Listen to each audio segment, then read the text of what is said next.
let's talk about the weigh-in for Canelo and Golovkin. Did you see the weigh-in? Absolutely. And what did you think of it? How did the fighters look? I feel like the fighters, I don't know what it is with like a Golovkin, like his exterior is like the complete opposite of what you would expect the fight to be during a weigh-in. Like I feel like he's so experienced that he doesn't need to put a facade on.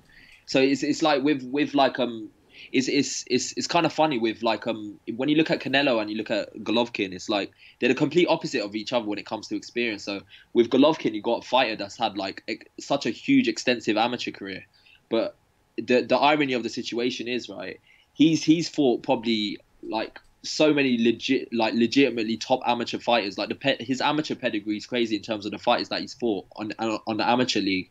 But then you see on the other side of the plane, you got obviously Canelo, who's fought like probably more professional fights than he's definitely fought more professional fights than Golovkin's fought. But not only that, the level of pedigree that he's fought in terms of the level of competition is way better than what Golovkin's fought. So it's like a mirror image. In terms of the amateur experience, you got Golovkin there, who's had all this extensive amateur career and everything when it comes to that. But then when it comes to Canelo, he's got all this extensive professional career when it comes with fighting. Obviously Mayweather, Cotto, all them fighters that he's fought. So it's weird when you see a fighter like Golovkin at the weigh-in. It's like it seems like it's so routine for him. He doesn't need to put on a facade. He doesn't need to pretend like play any games when it comes to his body language. But with Canelo, he just looked like business as usual. He looked more serious than usual, I think. Yeah, he looked very serious. I thought Canelo was ready to rumble. He looked like he was ready to go there and then. Well, but with Triple G, to me, Triple G, he looked drained. I'm not saying he looked like Brandon Rios, because, you know, we've seen Brandon Rios turn up looking like a zombie. I'm not saying Golovkin looked that bad, but his face looked strained to me. He looked drained. Yeah, I know nobody seems to be talking about that, but it seems quite obvious to me, because I've seen loads of Golovkin weigh-ins. I know what he normally looks like. He don't normally look as dried out as that. And that's because he came into camp a lot heavier than normal, so he's had to train a lot harder to get down to 160. You know, one thing people are obviously with the effects of losing weight quickly. When you're at that obviously advanced age, I think it's like 35 or 36. Obviously, it's harder for your body to do it, so it may be more of an effort for him to do it. That's why the effects of that is him being strange, like obviously drained and looking a bit more weary than he usually would look if he was doing it like 2, 3, 4, 5 years earlier. Basically, it could be that. So well, you know, age might be a part of it, but you know, I saw him in his recent fights against Danny Jacobs and before that, and he didn't look as dried out. I just think for whatever reason, well, I know because it's come out publicly now that he put on a lot of weight after the Jacobs fight, which he don't normally do. So he put on weight. He came into camp heavy. He had to lose the weight. So he looks a bit drained to me. Nothing crazy. You know, again, he don't look like Brandon Rios, but he looks a bit drained. And that, you know, we have to bear that in mind going into the fight, because if he is not 100%, it could be a problem. But as far as the fight itself, how do you see it going? I'm not even sure if I've heard your prediction for this fight. So break it down. How's this fight going to go? Who's going to win? This is a really I don't even know where to go with this. I feel like this all depends upon it depends on which fighter can implement their game plan in which way. So obviously with Canelo, you see a fighter who's got these he's got massive physique. He looks like a fighter that just comes forward and will drill through you, but he's kind of deceptive. Deceptive, yeah. He's deceptive because he's a counterpuncher. And with Golovkin, you got a fighter who is a pressure fighter, but he's got a jab that's better than most outboxers have. So it's either going to go. I don't think Golovkin can win a decision. I don't think it's possible with obviously with this being an Oscar De La Hoya card. I just don't think it's possible. So the only chance that Golovkin has is if he actually walks down Canelo and tries to knock him out. But the catch-22 to that is that that's going to provide opportunities for obviously Canelo to counter back and counterpunch him. So either way, I feel like Golovkin's fucked. Really? Oh, sorry. It's all right. It's all right. So you're picking Canelo to win this fight? Yeah, because it's not. The irony of the situation is, right, earlier when you told me about Rigondeaux, the Rigondeaux Lomachenko fight, I picked Rigondeaux to win, and he's fighting on a fighter's in a political situation where he's fighting on like a promoter show that doesn't really like him. Yeah. The same situation is happening here, but instead of me picking Golovkin, I'm picking Canelo for the reason that the political situation isn't in favor of the fighter that's fighting him, which is Golovkin, which I'm picking against. But obviously with the Lomachenko Rigondeaux fight, I'm obviously picking Rigondeaux, regardless of the fact that the political situation is in his court. So maybe I'm being a bit hypocritical, but all right. So right. Let me just clarify this. So you're picking Canelo to win. How? On points, or you picking him by stoppage? I think it's going to be points, but if he could accumulate enough counters on Golovkin, I think, and he could work the body. He could do a late stoppage, but I don't see it happening with shots just with shots just to the head. I think he's going to have to break Golovkin down with body shots and like slow down the pressure and break him down to the body to break him to the head, if that makes sense. All right. So if Canelo wins on points, in your scenario, will it be a deserved points win, or will it be a controversial win? It could be controversial when. What do you think is most likely? A clean points win or a controversial win? Okay, I could give an example here, right? Okay, the Amir Khan versus Canelo fight, okay? Obviously, it was conclusive when, obviously, Canelo knocked out Amir Khan, who won the fight, okay? We could all say Canelo won that fight. But if you look at the judges' scorecards, I think the cards were just ridiculous. I mean, they had Canelo up when Amir Khan was clearly outboxing him. We could give another example, right? Anthony Joshua versus Klitschko, right? Obviously, when Anthony Joshua was... When Klitschko, before Klitschko got knocked out, right, Anthony Joshua in my cards was losing that fight. Yeah, definitely. When you look at the judges' scorecards, they had Anthony Joshua ahead. So it may be the fact that Canelo is winning the fight, right? But I just think when we do look at the judges' scorecards, there's going to be controversy because okay. So they're just going to be so ridiculous and lopsided in Canelo's favor. We're just going to be like. And the sad thing is, like, it's going to be similar to like the Felix Trinidad Oscar De La Hoya fight, where you could just bear with me a second. Yeah. So basically, what you're trying to say is that Canelo might actually win. Let's say, or he might deserve to win a close decision, but he's going to get it by a wide margin, a wider margin than he deserves. Is that what you're saying? Yeah, but it's going to be ridiculous in the sense that.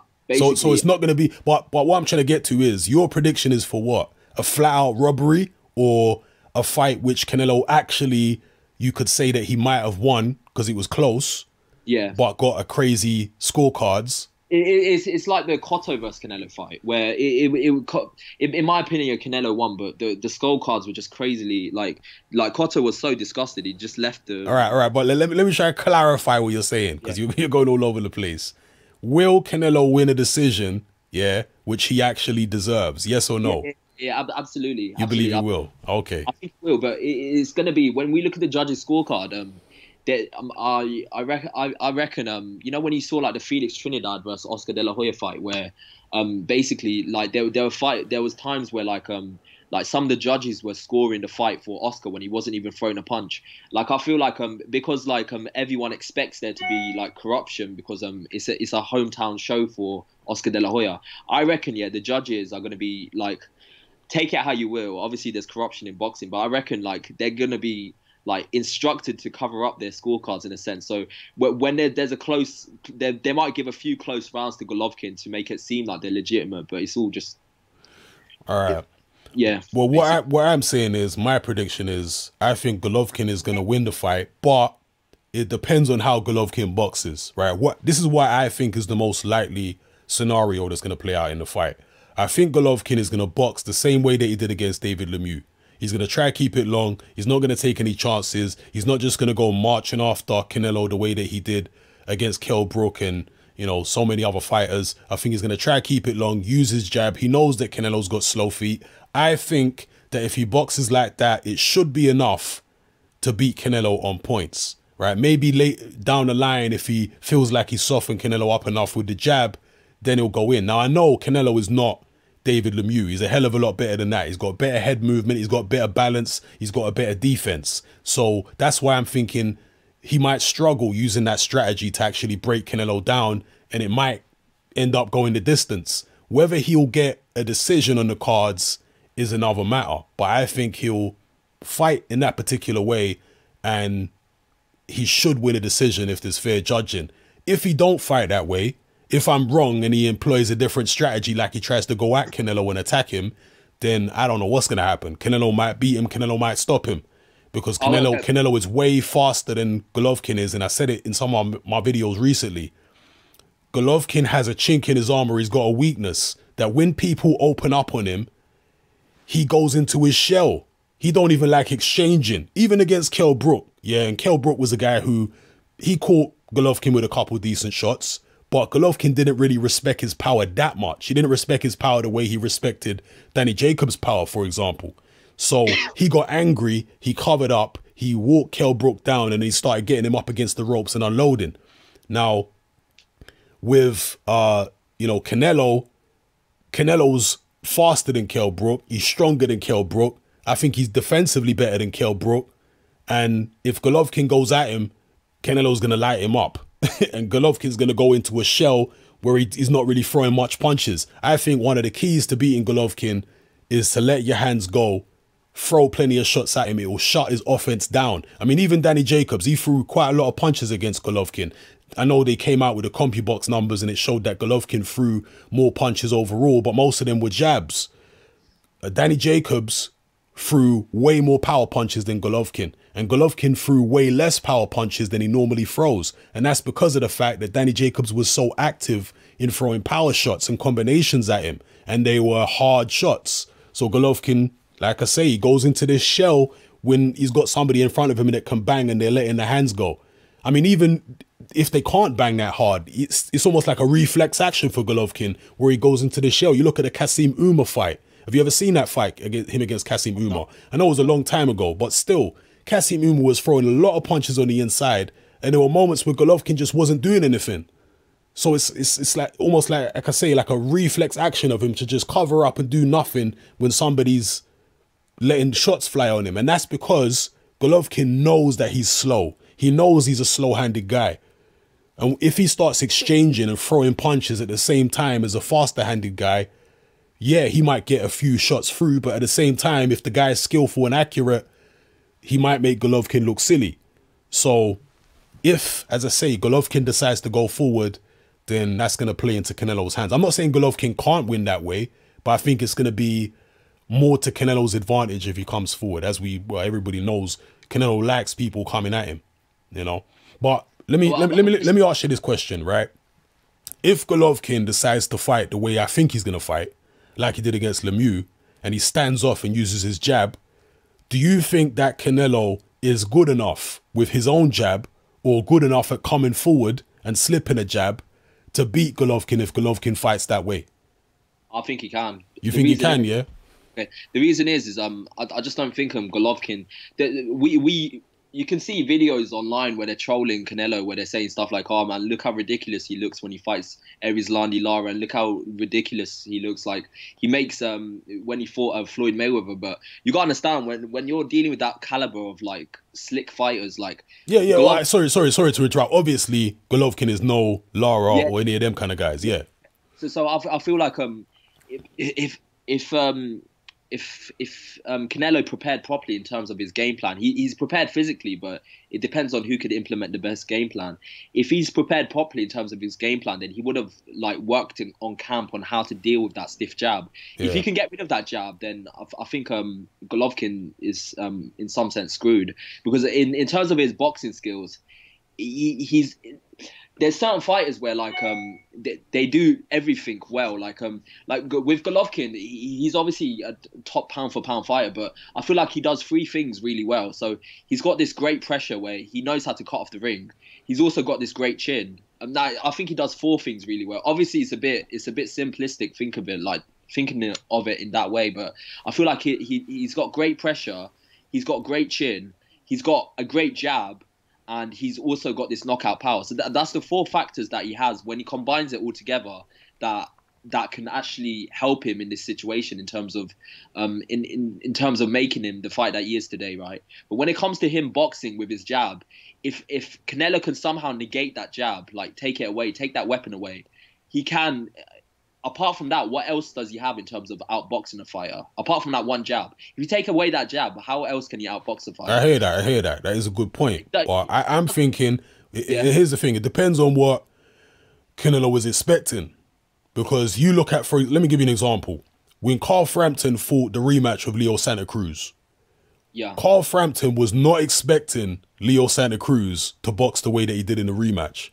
Him and Barry McGuigan were arrogant. They were saying there's no way the guy's going to get up on his toes and box in the back foot. It's nonsense. He's going to come forward the same like the last fight. So their whole camp was preparing for somebody coming at them. Same as the first fight, counterpunching.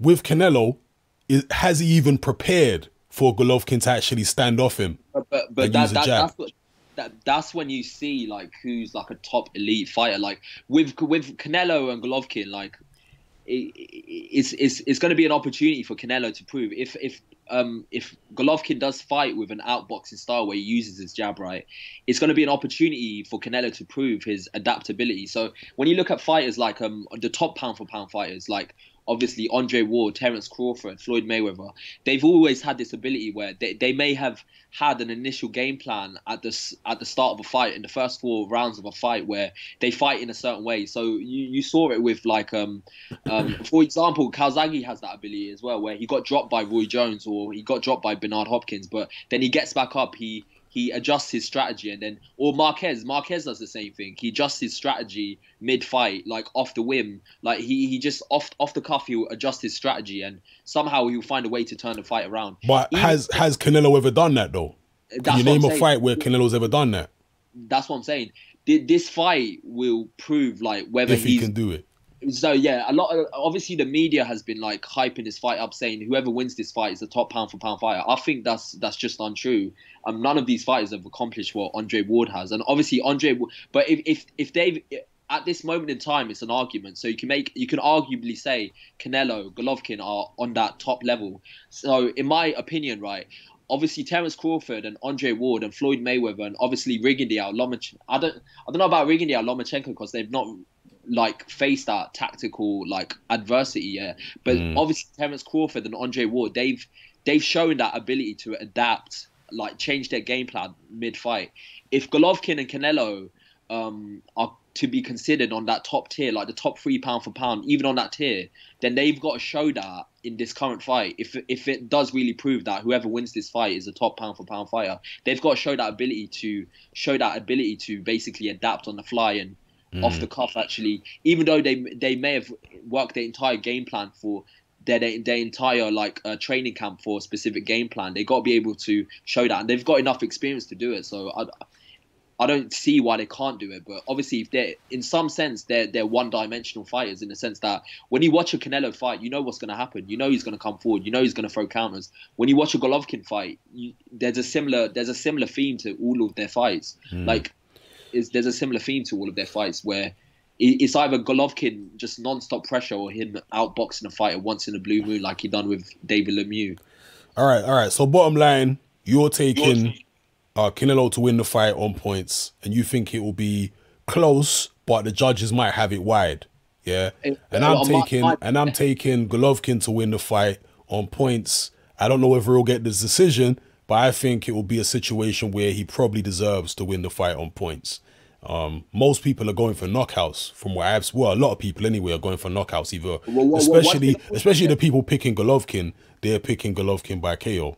Well, one thing I would say though, like if if Golovkin does fight with a game plan that you suggest, where he just like outboxes and punches, like does the jab, the thing that he does with the jab, right? I reckon like the fight will, like the whole event will be anticlimactic.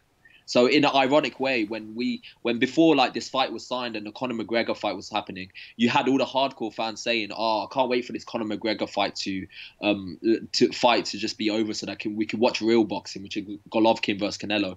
But in an ironic way, what could happen is the McGregor versus Mayweather fight was surprisingly entertaining. So imagine if a juxtaposition happens where the McGregor Mayweather fight, which was seen as a joke fight, was the entertaining fight, and the Canelo versus Golovkin fight, because obviously Golovkin decides to be an outbox and decides to outbox Canelo, it becomes an anticlimactic fight. It was just, yeah, that's true. That's true. So there might be some pressure on them to entertain.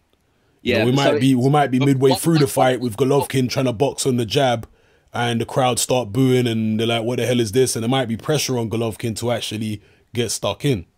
Yeah, absolutely. But one thing is, like, it will look ridiculous for Oscar De La Hoya if all this time he's been like a bad mouth in this fight with McGregor and Mayweather, if that was a more entertaining fight than the Golovkin versus Canelo fight, which it might, but you know, Golovkin's not worried about Oscar De La Hoya's reputation. You know, he's worried about winning the fight and doing his thing at the end of the day. So, but in a funny way, if he does choose to outbox, he could probably only do the Lemieux thing where like he has to stop the guy at the end. If he doesn't stop him, I don't see the judges giving it to Canelo, because psychologically, with Canelo coming forward and applying pressure with Golovkin, it's going to look bad for Golovkin. Yeah, that's a good point. That is a good point still. From a judge's perspective, even if a fight is getting bashed up, as long as they're coming forward, psychologically, and obviously with Canelo, he has a certain presence in the ring. So like obviously he's got like a muscular, it's like similar to Tyson, like he has a sort of muscular frame, so when he comes forward it looks menacing. So it looks menacing. Yeah, that's a good point as well. And on top of that, you know, when I've been thinking about Golovkin using this strategy, my whole thing is he should be able to hold center ring and, as I say, do something similar to how he did against Lemieux, where he's not really getting pushed back, because Lemieux wasn't really pushing Golovkin back. He was just, you know, circling around the middle of the ring with him. And in fact, at the end, it was Lemieux getting pushed back. If Canelo actually manages to push Golovkin back, we don't know what Golovkin's power is like on the back foot. Most fighters don't have a big punch on the back foot. Their power is greatly reduced when they're going backwards. There are certain guys who still have power going backwards, like, you know, David Haye is one example. We don't know what Golovkin's power is going to be like going backwards. So maybe if Canelo can push him back and get him on the back foot, he might take his power away and, you know, be able to actually dominate him. But with David Haye, he had an explosive, like, speedy power, similar to like Pacquiao. I feel like with Golovkin, that dynamic, he's similar to George Foreman in the sense that he's got clubbing shots that are periodically hits you constantly, and he's got like, he's powerful, but it's subtle in his power is more like, it's more thudding than it is like explosive. So with him going backwards, I don't know if he's going to have the same dynamic to knock Canelo out. And obviously both of them have great chins. So yeah, I kind of agree with that. I agree with that. You know, I think that Golovkin, to win the fight, he needs to hold center ring. He don't need to be getting pushed back. I think if he's getting pushed back, his power will be reduced, because like you say, he's not really an explosive guy. Like even an Adonis Stevenson, you know, he's one of those guys who can hit very hard going backwards. I doubt Golovkin will be one of those kind of guys, but we'll see. We'll see how the fight plays out.